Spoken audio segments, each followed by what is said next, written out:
ఇదే ప్రభుత్వం 5 ఏళ్లు ఏ విధంగా ప్రయత్నం చేశారు, ఇదే ప్రభుత్వం ఈరోజు ప్రజల కోసం ఎట్లా అందుబాటులో ఉన్నాం గుర్తుపెట్టుకోవాలి.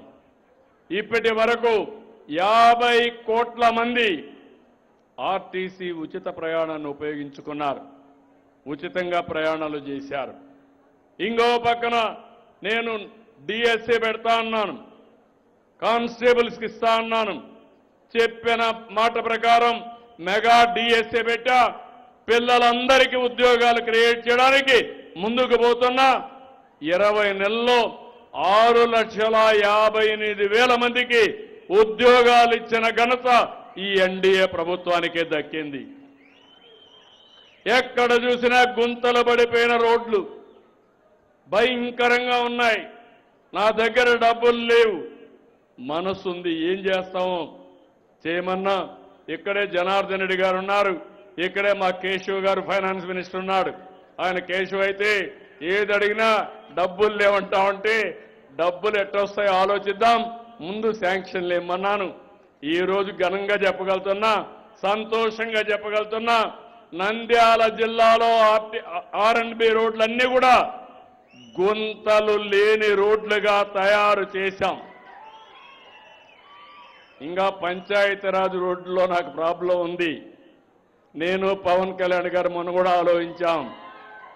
ఒక 4,000 కోట్ల రూపాయలు వాళ్లకు నిధులు కేటాయిస్తున్నాం. ఇవన్నీ కూడా మీరు గుర్తుపెట్టుకోవాల్సింది. ఆ రోజుకి ఈ రోజుకి పరిపాలన ఎట్లుందో మీరు గుర్తుపెట్టుకోవాలి. ఇంకో పక్క మత్స్యకారులకు ఇచ్చాం, ఆటో డ్రైవర్లకు హెల్ప్ చేశాం, చేనేత కార్మికులకు సహాయం చేస్తున్నాం. అందరికీ సహాయం చేసి అందరినీ ముందుకు తీసుకుపోయే కార్యక్రమాన్ని ముందుకు తీసుకెళ్తున్నాం. పెట్టుబడులు పెద్ద ఎత్తున వస్తున్నాయి. రాయలసీమలో కొప్పర్తి కడప దగ్గర ఇండస్ట్రియల్ టౌన్షిప్ కడుతున్నాం. ఓర్వకల్లులో పెద్ద ఎత్తున ఇండస్ట్రీస్ వస్తున్నాయి. ఇవన్నీ కూడా వస్తే మన పిల్లలకు ఉద్యోగాలు వస్తాయి. ఓర్వకల్లో డ్రోన్ సిటీనే పెడుతున్నాం. అనంతపూర్లో ఎలక్ట్రానిక్ సిటీ పెడుతున్నాం. విమానాలు తయారు చేసే కేంద్రంగా అనంతపూర్ని ఎంపిక చేశాం. తిరుపతిలో శాటిలైట్ తయారు చేసే స్పేస్ సిటీని తయారు చేస్తున్నాం. ఇవన్నీ ఎందుకంటే మన వాళ్ళు టెక్నాలజీలో ముందుండాలి. ఒకప్పుడు నేను చేశాను, హైదరాబాద్లో హైటెక్ సిటీ కట్టాను, టెక్నాలజీకి ప్రాధాన్యత ఇచ్చాను. ఆ ఒక్క విషయం మీరు ఒకసారి చూస్తే బ్రహ్మాండంగా ఫలితాలు వచ్చి ప్రపంచమంతా మన వాళ్ళు వెళ్ళారు. మీ ఊర్లో కూడా ఉంటారు. ఈరోజు ప్రపంచంలో ఎక్కడికి పోయినా తెలుగువాడు ఎక్కువ ఆదాయాన్ని సంపాదిస్తున్నాడు. దానికి కారణం ఆ రోజు నేను తీసుకున్న నిర్ణయం. ఈరోజు మళ్ళీ చెప్తున్నాను, ఆ రోజు ఐటీ యుగం, ఈరోజు ఏఐ యుగం, ఆర్టిఫిషియల్ ఇంటెలిజెన్స్ యుగం. ఈరోజు మీ ఆరోగ్యం కోసం మీ పొలాన్ని పంట ఎక్కువ సాగు చేయాలన్నా, ఆధునిక పద్ధతులు ఉపయోగపడాలన్నా, ఎప్పటికప్పుడు తెగులు నివారించాలన్నా ఏఐ ద్వారా మీకు అన్ని విషయాలు చెప్పే పరిస్థితికి వస్తున్నాం. ఈరోజు మీ ఊర్లో ఎంత గ్రౌండ్ వాటర్ ఉంది. ఈరోజు నేను చూశాను, నంద్యాల జిల్లా 6 మీటర్లలో నీళ్లున్నాయి. డోన్ వచ్చే కొందికి 19 మీటర్లో నీళ్లున్నాయి. అంటే 3 రెట్ల పైన డోన్ కింద ఉంది. అప్పటికి కూడా చెరువులకు నీళ్లు తెచ్చాం. ఇక్కడ వర్షం తక్కువ పడుతుంది, నీళ్లు వచ్చినా భూమిలో ఇంకే పరిస్థితి కూడా ఉండదు. అందువల్ల భూగర్భ జలాలు కూడా అభివృద్ధి కావడం లేదు. దీనికోసం ఆలోచించి నేను ఒక యజ్ఞం మారుగా తీసుకున్నాను. 2 ఏళ్లలో మీరు చూస్తే 2.33 మీటర్ల భూగర్భ జలాలు పెంచాం. నేను ఒకటే ఆలోచిస్తున్నాను, అన్ని చెరువులకు నీళ్లు ఇవ్వాలి, అదే సమయంలో అన్ని ప్రాంతాలకు నీళ్లు రావాలి, అన్ని రిజర్వాయర్లో నీళ్లు ఉండాలి, మైక్రో ఇరిగేషన్ ఉపయోగించాలి, పొదుపుగా నీళ్లు వాడాలి. ఇలాంటి కార్యక్రమాలు చేస్తూ ముందుకు పోతున్నాం కాబట్టి ఫలితాలు వస్తున్నాయి. అల్టిమేట్గా వాటర్ సెక్యూరిటీ ఇస్తాం. మీరు ఒకసారి చూడండి, గడిచిన 19-20 నెలల్లో 8 సార్లు కరెంటు ఛార్జీలు పెంచారు. 32,000 కోట్ల రూపాయలు మీ మీద భారం వేశారు. 1,25,000 కోట్ల రూపాయల అప్పులు పెట్టారు. నేను వచ్చిన తర్వాత సమర్థత పెంచుతున్నా, కరెంటు ఛార్జీలు పెంచనని చెప్పాను. 5 ఏళ్లు రాసుకోండి. కరెంటు ఛార్జీలు పెంచనని మరొక్కసారి మీ అందరికీ ఈ ఊర్లో హామీ ఇస్తున్నా. కరెంటు కరెక్ట్గా ఇస్తున్నాం. కరెంటు ఛార్జీలు తగ్గించడానికి కూడా ఇప్పుడే తగ్గించలేను, కానీ అప్పులన్నీ అయిపోయినాయి. ముందు అప్పులు తీరాలి, తర్వాత కరెంటు కూడా పెరిగే పరిస్థితి, అవసరమైతే అప్పుడు తగ్గించుకునే పరిస్థితి వస్తుంది.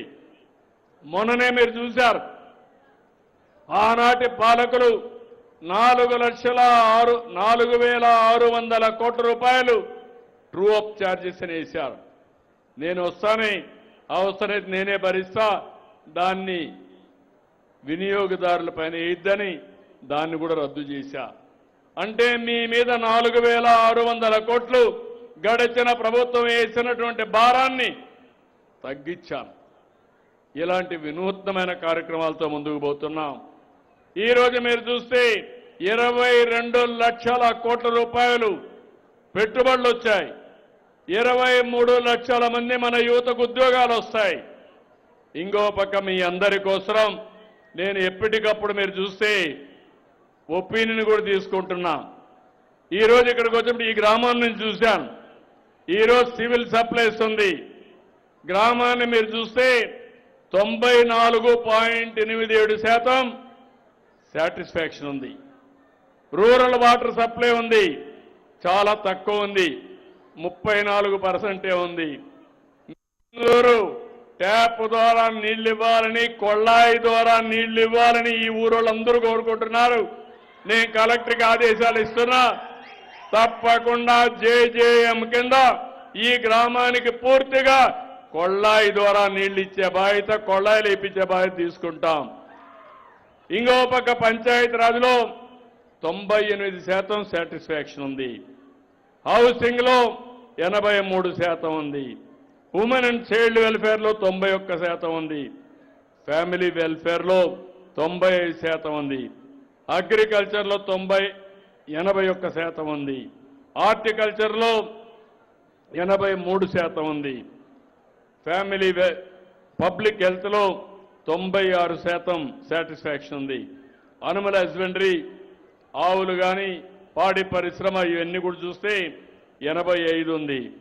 పంచాయతీరాజ్ డిపార్ట్మెంట్ మిగిలినట్లు 71% ఉంది. రూరల్ డెవలప్మెంట్ డిపార్ట్మెంట్ 89% ఉంది. అదే మరిగా డైరెక్ట్ ఇక్కడ చూస్తే లా అండ్ ఆర్డర్లో కొంత తక్కువ ఉంది. నేను అందుకని ఒక్క విషయం మీరు గుర్తుపెట్టుకోండి, పెన్షన్ ఇస్తున్నాం.